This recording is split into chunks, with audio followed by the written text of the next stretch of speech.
Welcome to Part 2 of the Scaleforum 2024 report. In this part, we will take a wander round the main hall. The room is located off to the right from the atrium area. Immediately on the left, as we enter the hall, is the Slattocks Junction layout. Slattocks Junction from the Manchester Model Railway Society is one of the great layouts on the show circuit. This is a layout to stand back from and watch trains go by. It has the space to run full-length trains, with sweeping curves and plenty of depth to the scenery to set the scene. What is particularly interesting is the approach to presentation. The layout is displayed under a canopy, which cuts out light from above, and is set at a level which makes the visitor look down at the layout, hiding the operators behind to avoid distraction. Think theatre set in its approach to design. Looking under the canopy, there is a lighting rig, with spots that can be brightened or dimmed as required, to simulate clouds moving across the sky. Also, there are coloured lamps, to simulate light at different times of day. For example, orange and yellow, for early morning, to make the buildings almost glow.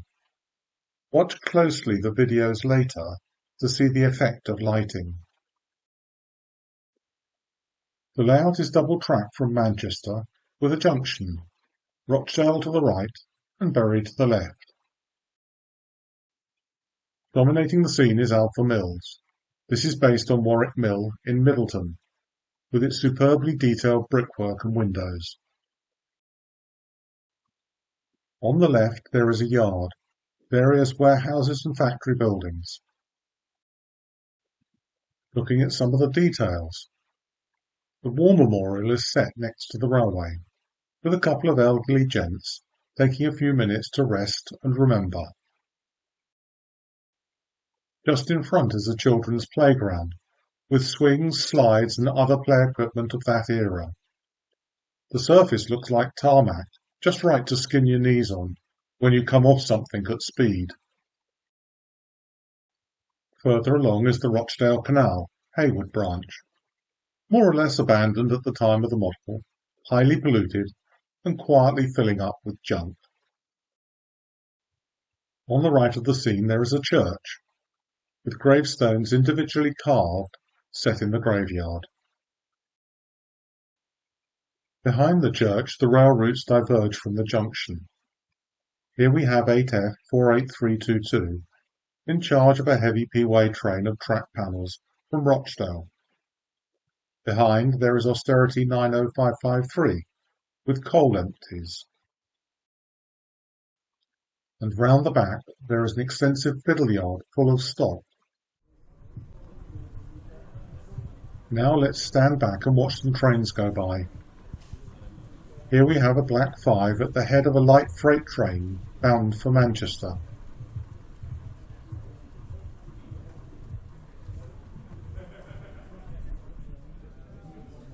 Next up is a Rochdale-bound coal empties, behind an Austerity 280, with some 30 wagons in tow.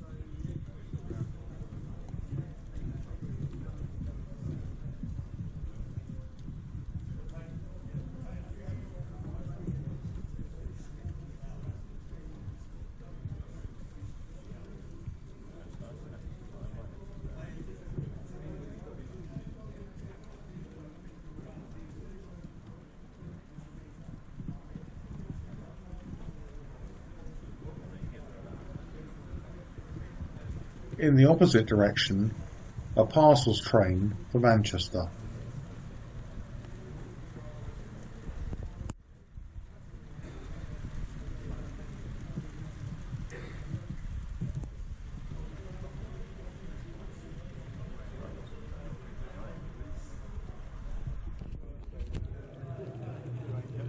And from Lineside by the junction, the view is quite spectacular.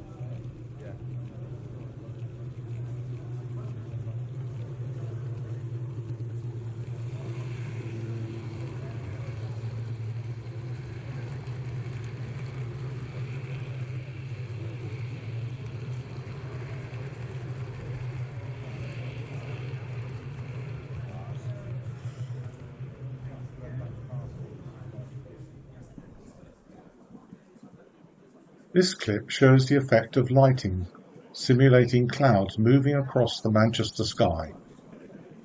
Watch the back scene to the right to see the effect.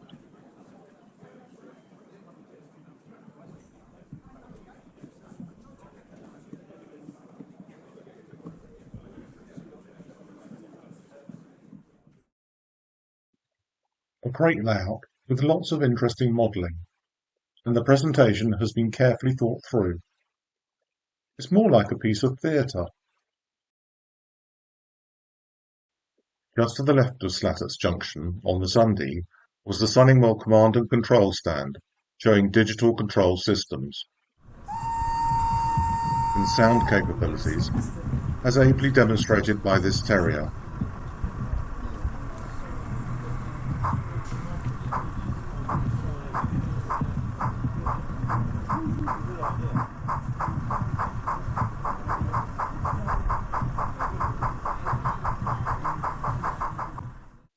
Over on the far wall was the Squire's stand, which was extremely busy, offering a wide range of tools, scenic materials, paints, and many tempting kits.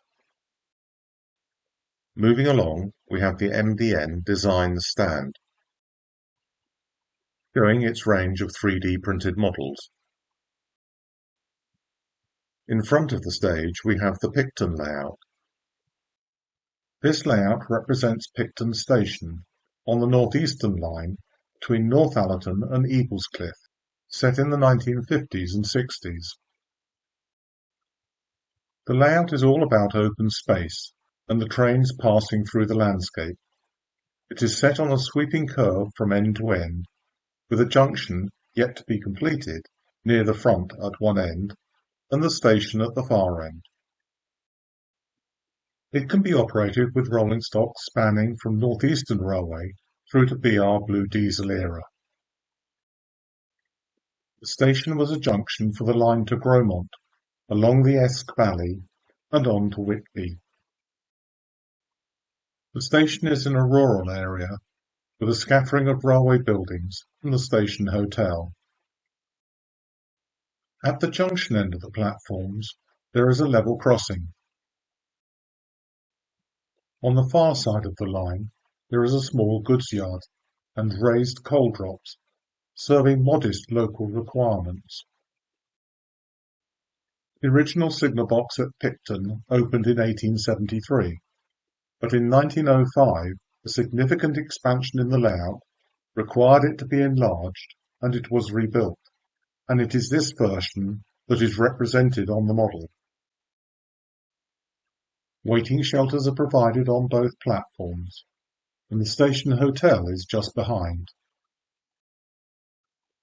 Fiddle yards at each end are operated using traversers. Now let's watch some trains go by.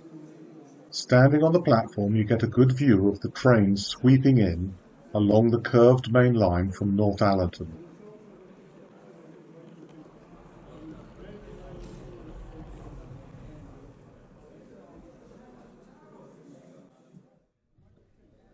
Hop on quickly and off it goes to Yarm and Eaglescliffe.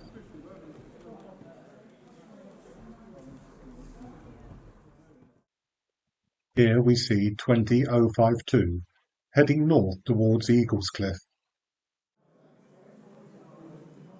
Soon after, heading south, we have a Class 24 with a rake of L&ER coaches painted in maroon.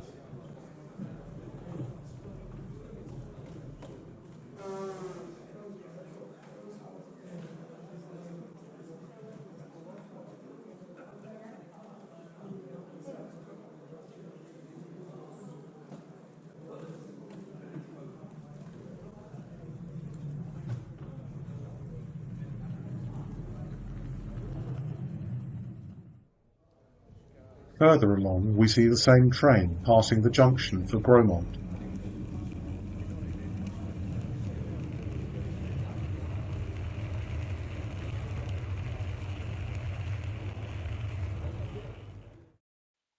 This is a good example of a spacious layout showing off trains running through open countryside. Moving on, there is the Dingo Servo mount stand, showing their signal and point control systems. Next door is the Exactoscale and Society Stores stand, with visitors taking the opportunity to stock up on vital supplies. At the other end on the same stand, there was a range of railway photographs available. In the middle of the hall, facing the Society stand, was the Abergavenny Blackbrook layout. Abergavenny Blackbrook represents a might-have-been Great Western Railway terminus. It was designed from the outset as an exhibition layout, being lightweight in construction and easily transportable. The short branch survived until the 1960s, although the model is set in autumn 1954. The track plan developed in Templot is fictitious, but bears a resemblance to Dowlais Central.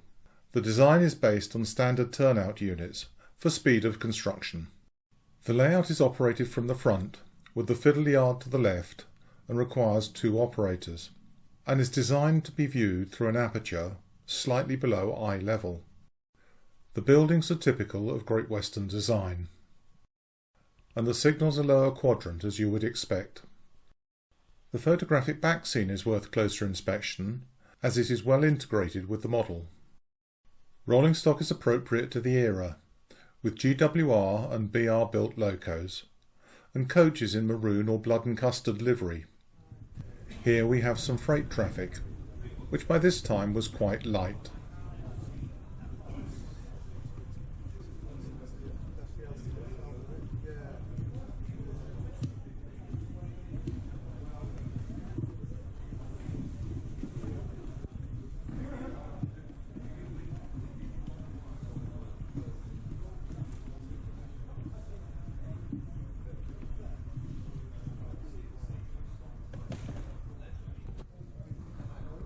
With an occasional passenger working, with the arrival of this push-pull train into the main platform.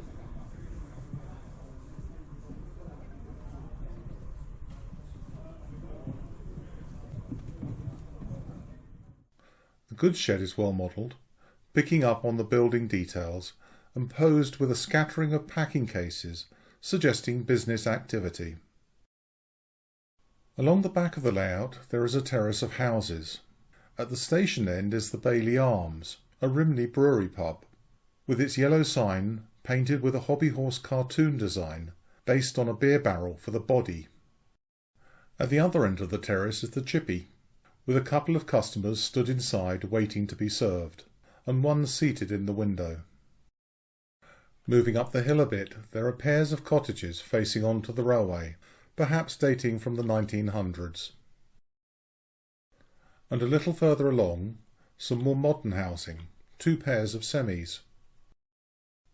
At the front of the layout, there is a trader's or provender store building, which looks to be of Exmouth Junction origin.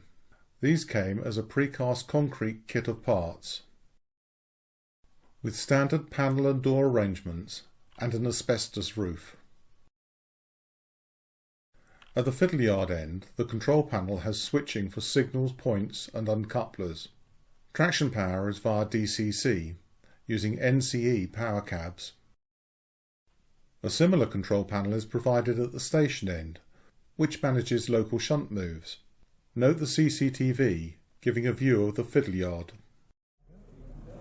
And finally, as part of the operating sequence, the push-pull shunts out and then back into the bay platform.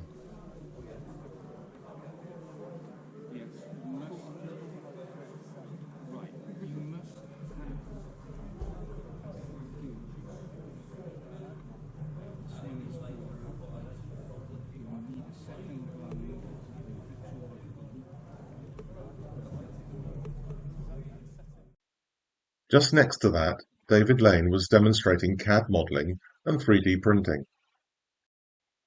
On display was a rendered model of a GWR 440 broad gauge loco in Autodesk Fusion.